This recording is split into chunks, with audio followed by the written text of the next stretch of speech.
মিশরের সভাপতি কইতাছে লেফারি রে, কি লেফারি আজকে খেলার মাঝে কি দুর্নীতিগিরি করছ, এটা আমারটে ক, নাইলে তোর ভিতরে মিসাইল ঢুকাই দিব। আর লেফারি কইতাছে না না ভাই আমি না, পিপার সভাপতি কইছে আর্জেন্টিনা জিতা দিতাম।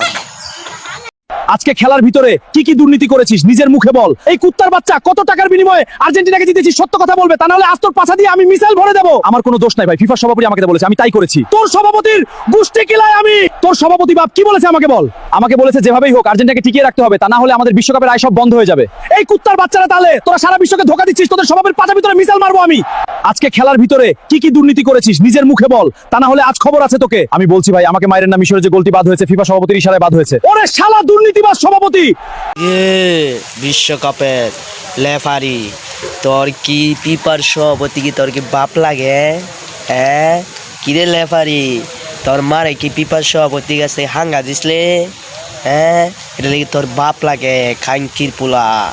তুই যে আর্জেন্টিনা তোর বাপ লাগে, তুই যে আর্জেন্টিনা যে জিতা দিছ দুর্নীতি কইরা 2022 সালে হাতে গোল দিছে রোনাল্ডো, দেওয়ার পরে তারপরে তুই জিততে গেছে গা, সব দুর্নীতির ফাঁস এ আর্জেন্টিনায়, বুঝছেন নি?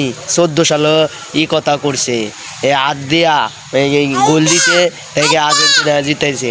এই হালার গ্রে হালা মাদার সুদ পিপার সভাপতি, তোর যদি পাইতাম তারে কাছে মিসাইল ঢুকাইয়া টেপ হতো মারে